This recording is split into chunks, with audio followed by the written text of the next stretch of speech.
Welcome বন্ধুরা, good morning.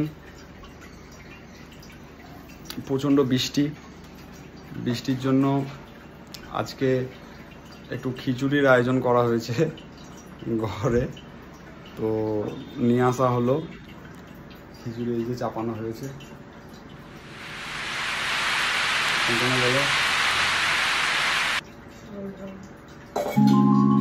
এই বৃষ্টিতে খুবই বাজে অবস্থা, খুব বাজে সিচুয়েশন। দুদিন করে জামা কাপড় শুকাচ্ছে না, জামা কাপড় শুধু পরে আছে। জামা কাপড় কাচতেও পারছি না, না মার্কেটে বেরোতে পারছি, না কিছু করতে পারছি, এমন একটা অবস্থা হয়ে গেছে।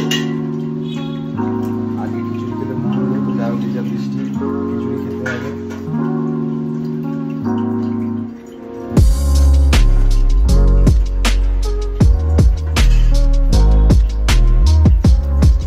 টানা 3 দিন ধরে বৃষ্টি চলছে, তো এই বৃষ্টিতে তো কারোরই ভালো লাগে না। বৃষ্টিতে খুবই বাজে অবস্থা, বাজে সিচুয়েশন হয়েছে। আমাদের ছোট্ট ঘর, এই ঘরে একে তো জামা কাপড় তো কাছাকাছি হচ্ছে না, এবং বিচ্ছিরি একটা যা অবস্থা হয়ে আছে, একদম খুব বাজে। একবার বেরিয়েছিলাম আমরা, রিলায়েন্স গেছিলাম, রিলায়েন্স থেকে কিছু বাজার করে নিয়ে এলাম। বেরোতে হবে, বৃষ্টি হচ্ছে বলে বেরোবো না বললে হবে না, বেরোতে হবে। বেগুন কাটা হয়েছে, অলরেডি বসে গেছে।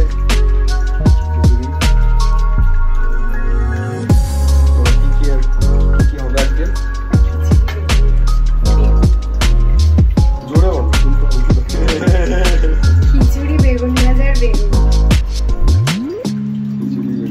বেগুন আর তোমার জন্য স্পেশাল ডিমের অমলেট। বাহ, ডিমের অমলেটটা খুব ভালো লাগে আমার। যাই হোক, ডিমের অমলেটটা খাই, ওটা খুব ভালো লাগে।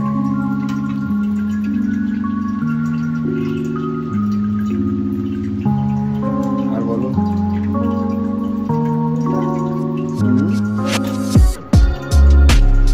এই খিচুড়ি কিরকম করে কি বানাবো বলে প্ল্যান করেছো?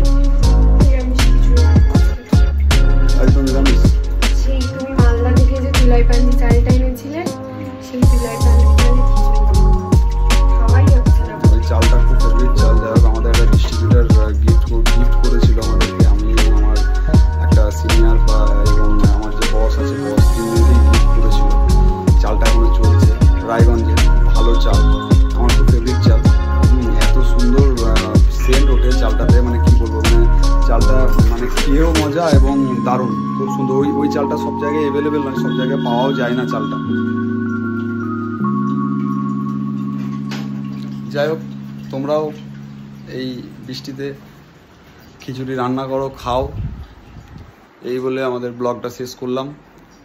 যাই হোক, আমি ব্লগ খুব একটা করি না, তো আজকে জাস্ট ছোট্ট করে একটা ট্রাই করলাম। তো সময় ছিল আজকে বলেই ট্রাই করতে পারলাম, না হলে তো কাজে ব্যস্ত থাকি, এগুলো করা হয় না অ্যাকচুয়ালি। যাই হোক, চলো আজকে এই বলে ব্লগটা শেষ করলাম।